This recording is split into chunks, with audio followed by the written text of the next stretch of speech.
share a little just about our story of how we met and talked and why we ended up wanting to do this project.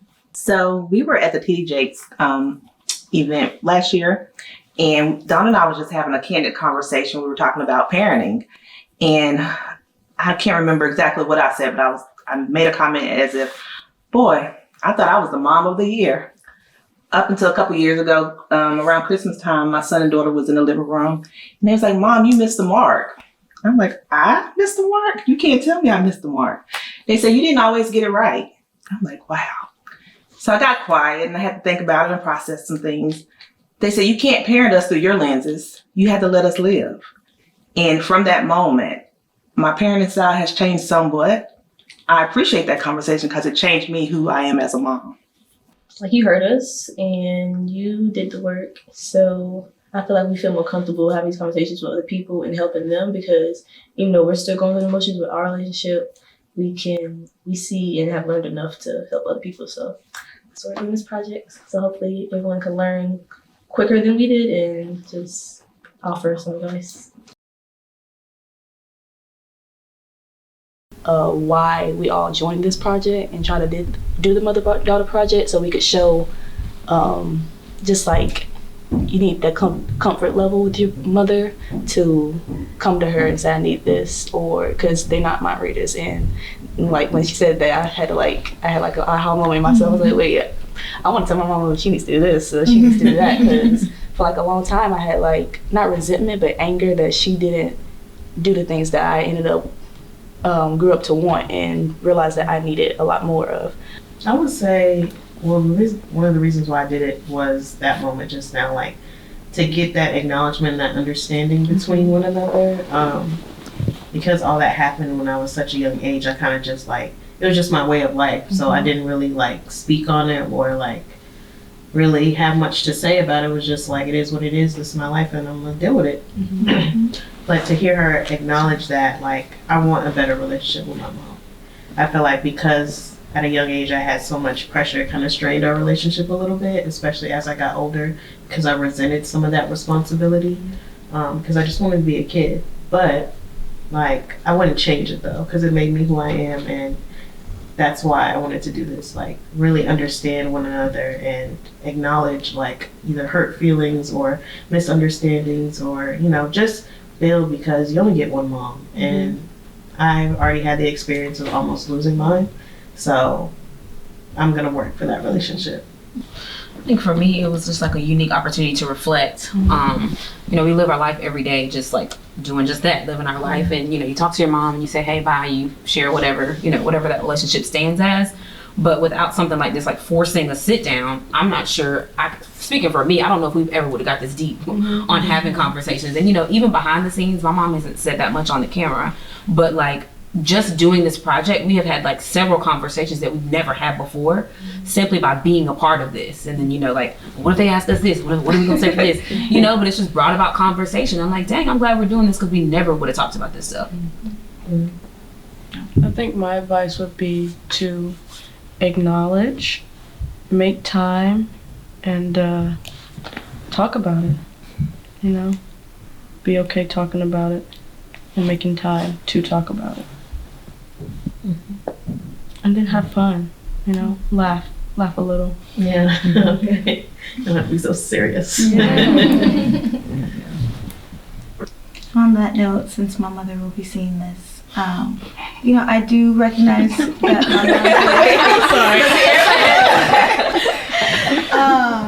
she did the best that she can. I know she beats herself up a lot for things that happened in my childhood, but I recognize I was one of 6. She was basically a single parent, even though my parents were married for 33 years. And I recognize that, she tried her hardest, did the best that she could, had her first kid at 25.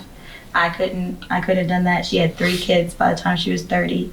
So I recognize that, while we were growing, she was growing. And, even though I wish, I knew Ruth a little bit better, one, because I'm her namesake, I recognize that, you know, we'll get there, because it's like what Patience's mom said, you know, 10 years from now, we can have a completely different relationship.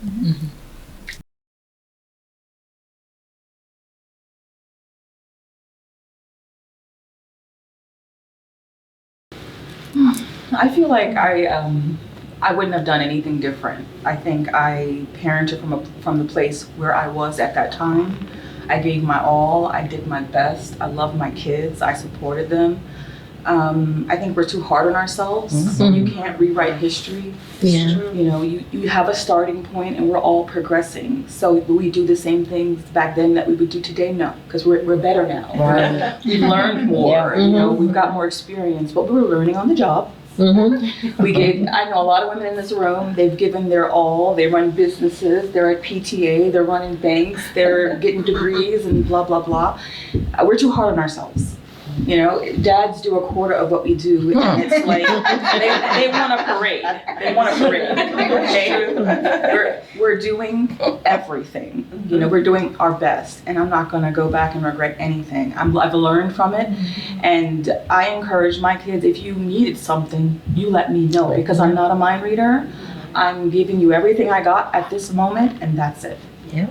I think the one thing I always talk about is with relationships is that they're always developing. And so the relationship that I have with my 16-year-old will not be the relationship that I have with my 26-year-old. She's gonna be a different child in 10 years, and I'm gonna have a different relationship with her, because we're gonna go from, you know, mother-child probably to a woman to woman, okay? Yes. Right? And then it's gonna be mother-daughter. Yeah. And I think that's okay, because as she builds her autonomy and she starts, it's not necessarily about trusting me, it's about trusting herself. So she has to go through a period of time where she learns to trust herself. And that's when I say those things. I take those opportunities and say to her, you know, I wish I had done this differently, or had the opportunity. I had to work, or I had to do it, this or that, and explain it, because that's how you develop relationships. So in 10 years, y'all will probably have the best relationship ever, because you'll be able to have those conversations about what you wish you could have had. But a lot of us, you don't have the luxury of what it could have been. That's right. Because it wasn't set up like that. Yeah. So my daughters now are looking at me differently because I'm not just mommy. I am Beverly. And so in order to know me, they have to know who Beverly is. They've not ever really looked at me as Beverly. I'm mommy, I do this, I do that. But what about Beverly? Do you know Beverly? So I started sharing with her more like, I'm feeling really depressed right now, so I'm gonna take some time, you know. And when she brought it up, I was just like I just didn't know. But she said it, like, you just seem like you just move through stuff like it doesn't matter. Yeah. I'm thinking to myself, girl. My daughter is gay, and when she came out as being gay, like at first I tried to like be the cool mom and you know, take her to different places, like, well, you know, I want to learn, but then I was like, I don't like this right now, and that was okay for me. And she had to give me my space to work through that, and we talked about it, like we did. And I think sometimes, you know, we get so tight and, oh, you can't say this, you can't say that. But, you know, I have feelings too. I did have this thought in my head about, you know, who you were going to grow up to be. And although like I needed to let that go, I'm not a switch that I can just turn it off. But we have to learn that because we don't own them, they have to learn that they're not entitled to us. And it's a two-way street, because a lot of times they want to reinforce that we don't own them, but then they want to hold us hostage to, well, you're my parent and now I'm in trouble and you got to get me out of this. And that's not how it goes. You know, and so I've always been very, very verbal with my children about that, is your decisions. You own the consequences of your decisions, be it success or failure. You have to learn that lesson, and because that's what you're responsible for. Christmas was always spent at, you know, Thanksgiving was always at my mom's house. We had, adjusted to having Thanksgiving here. And then when Christmas came, we usually try to, do Christmas here. And I had to help my mom understand that once I had a child, we had to do Christmas at home, but we would go visit with her, after we did our home thing. So then Christmas came this year, and my daughter said that she wanted to go with another family and have Christmas. And I'm like, where they do that at? And, so first I was floored that she was even asked. So first of all, do you understand that I just lost my mom? You just lost your grandma. And I just had so many emotions that I'd never felt before. I went through all stages of grief in about an hour in terms of feeling like she was being so selfish. Then I was kind of beating myself up a little bit because she's an only child and we don't have family here. But we made family here. And so we, spent part of our Christmas with our, family here. So I was just, and I always do this thing every Christmas where we talk about what we're grateful for. So we have our little traditions. So I was just floored. I didn't know. I cried. I cried a lot. My husband was like, "What is wrong with you?" And I hadn't told him yet because I didn't know how he was going to react. And I just really just shut down on her. I couldn't respond to her. And then when I told him, he was like, "No." I mean, he was like, "Well, why are you crying and why are you upset? Just tell her no." And I'm like, but I'm trying to deal with the fact that she even asked. I'm trying to process what was she thinking. I'm trying to process what does she need.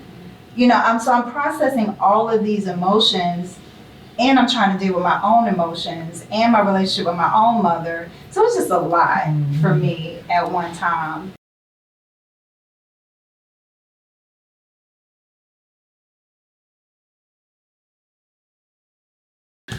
Yeah, it takes a process. It's a process. She always sends me a text, and sometimes when she realizes that it's too much, she'll kind of lean back, and I'll be like, she ain't text me. I'm like, but it's just like a give and take. It's almost like a dance. Sometimes I just want to be, be me and be in that space. I don't need that mothering like that, but other times I'm just like, where you at? What are you doing? When I call you, pick up. On the first ring. I kept doing it, and I just wanted to be a connection with my girls, Dee and my youngest daughter. And they would take hours to answer my or days. I just saw you. I just saw you text. And I'm like, Too much. let's see how this works when I don't do it. When I don't do it, it's like, hey. It's like they're calling the FBI. Yeah. But if I call you to say good morning, that's somehow some major inconvenience. So it's a lot of mixed messages here, young people. Okay. Right. Sometimes it's just nice to know that you're thinking about us. Yeah, But then just answer. You know what I mean? No, this new what is it? Not disturbed. Oh yeah. Mom, no, She be the one with D&D on. I be calling her phone 3 times. I didn't try to. I don't know how it's on. She don't even know what's going on. Listen, not one of my calls went through. I'm like, I did not do that. Y'all know that iRobot movie? Oh, here she go. I think it's we need to be left Here she alone. go, y'all. I feel like I can talk to my mom a lot now, and I appreciate that a lot because I really struggle with working as an ICU nurse. You see a lot, so it just hurt being there, understanding that from college to now it's just different whenever I talk to her. So How much I need to say sorry to you for the attitudes, the rudeness that I displayed when I was a teenager. And I know that time span impacted the after I moved out period. And now I can kind of see how while I was reacting to you, you were also reacting to me.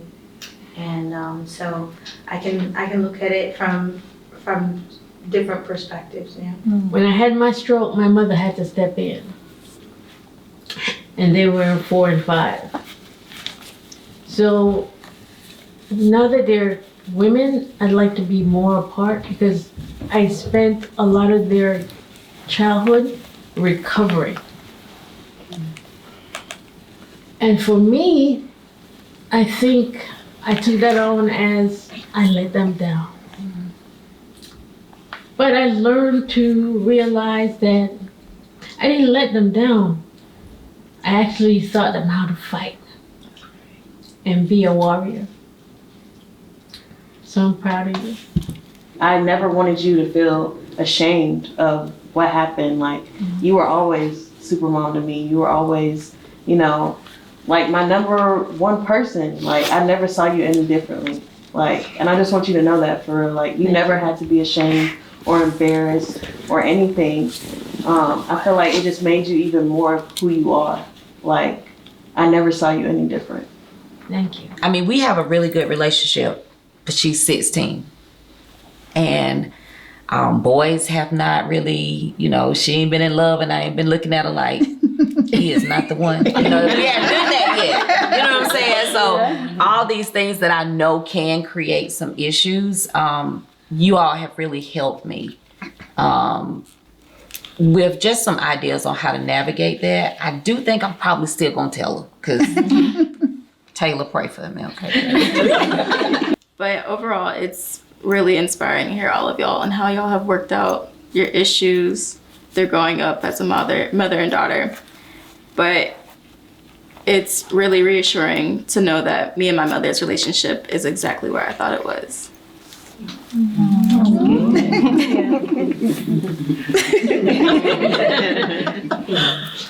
Lost my mom this last year. I was like, oh, just wish she would have been here for my daughter's graduation, but I'm sorry. But what I do, if I have one regret, I feel like we can't, you can't go back in time. You can only learn. And the one thing, if I said I had any regrets, is I spent a whole lot of time wanting to make my mother proud. Like, I wanted to make sure that she knew I was going to be okay and I was going to be able to take care of myself. And then I wanted her to see me, you know, be married and have a good marriage and her see me be a mom. But I never stopped and told my mother that I was proud of her. Mm-hmm.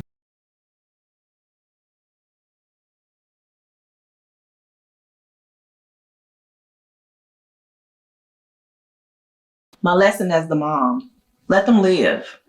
Just because I didn't quite make the mark or do it the right way, I want them to live and have their own hurdles because I can't protect them from everything. No matter how we as moms want to protect them for every little thing, I think by me trying to protect them, I hurt them more. So tell us why you decided that you would like to participate in the Mother-Daughter Project. I'm still learning, and I feel like every time I talk to my girls or my son, I learn something else. Like, really, I just want to listen to her and take in what she says and for our relationship to grow.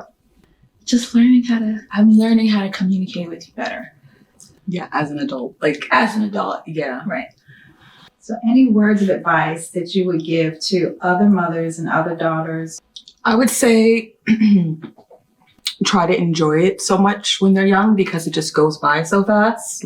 Situations might be difficult that if you truly want to have a good relationship with your family, me with my daughter, that I have to create a space so she can feel comfortable expressing herself. You know, to at least share what was on my heart. And it was, as long as we have breath in our body, we should do something good with that. And even if she, you know, didn't come, you know, at least us taking that step and just making it aware about mental health and just taking the first step, like the man on the moon, to being better. Mm-hmm. At least you make an effort to do that. And I thought that it would have been a good idea for us to just have a candid conversation and for her to also see that there is other mother-daughter relationships, that nothing is perfect and, you know, we don't have to hide our flaws. It's when you know, really share your vulnerabilities that you actually heal yourself and you heal others. Yeah, I would recommend, like, for daughters to just be respectful and to remember that, like, parents and mothers are always, they're human. So just remembering that they're learning as they go too. And also, I just got lucky having a mom who was just like a super great role model. So I didn't really have troubles with like not agreeing with a lot of things she did. It's like I always understood why you were doing certain things. And I just kind of want to be just like you. This is a journey that I'm happy to go on with you because I would love for us to be closer, especially emotionally. We know that we love each other, but to understand each other emotionally. We definitely had some challenges. And honestly, we navigated them through love, but also honesty. I wanted to do the project to be in Cameron's presence, just to spend a little time with Cameron. She's an adult now. She's actually moving in a few months, so I wanted to spend as much time as possible with her. I really appreciate you for showing me like how to handle all those things, because it's very difficult sometimes.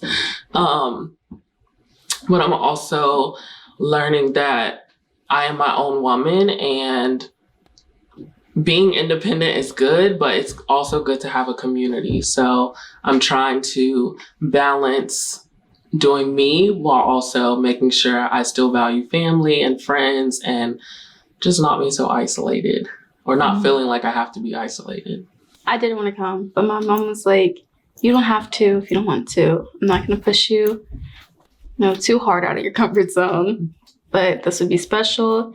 I didn't know my grandmother was going to be here, but I think it's very special that I'm able to sit here with my mother and the mother who made her. The things that I do in your life, I always said, if I ever have a child, I want to also be and show that love that my mother showed me as a little girl. So that's what I do for you. It was important to us to kind of document our relationship as it stands right now, so that way my daughter Esther can view it when she arrives and looks back, and as a reminder to me of of just how much our relationship has gone through and that we've made it. It's transitioning, and I'm a little nervous about us continuing to have this relationship and have conversations. And so I just wanted to learn what other mothers are doing and how they're navigating that transition. And I was hearing lots of different conversations about how young people were feeling about their moms and struggling. And I just wanted to kind of, open up the lines of communication and help other mothers transition as well. My name is Dawn Johnson, and this was the Mother-Daughter Project.